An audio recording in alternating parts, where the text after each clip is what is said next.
মিনা ছোটবেলা থেকেই পাখিদের খুব ভালোবাসে। আকাশে যখন পাখিরা ডানা মেলে উড়ে বেড়ায়, মিনা মুগ্ধি চোখে তাকিয়ে থাকে। প্রতিদিন সকালে স্কুল যাওয়ার পথে সে গাছের ডালে বসে থাকা পাখিদের দেখে খুশি হয়। একদিন বিকেলে বাড়ির উঠোনে বসে মিনা একটি খুব সুন্দর রঙিন পাখি দেখতে পেল। পাখিটির পালক যেন রংধনুর মতো ঝলমল করছিল। মিনা আনন্দে চিৎকার করে উঠল, ওয়াও, কি সুন্দর পাখি! সে ধীরে ধীরে পাখিটার কাছে গেল এবং বলল, তুমি আমার স্বপ্নের পাখি, আমি বড় হয়ে তোমার মতো করে উড়তে চাই, আকাশ ছুঁতে চাই। পাখিটি হালকা করে হাসল।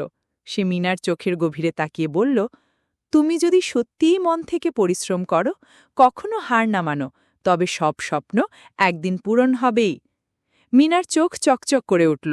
সে তখনই ঠিক করল, সে কখনো হাল ছাড়বে না। পাখিটার কথা যেন তার হৃদয়ে গেঁথে গেল। সেই দিন থেকে মিনা আরও মন দিয়ে পড়াশুনো করতে লাগল, যেন একদিন সত্যিই সে উঠতে পারে, তার স্বপ্ন ছুঁতে পারে।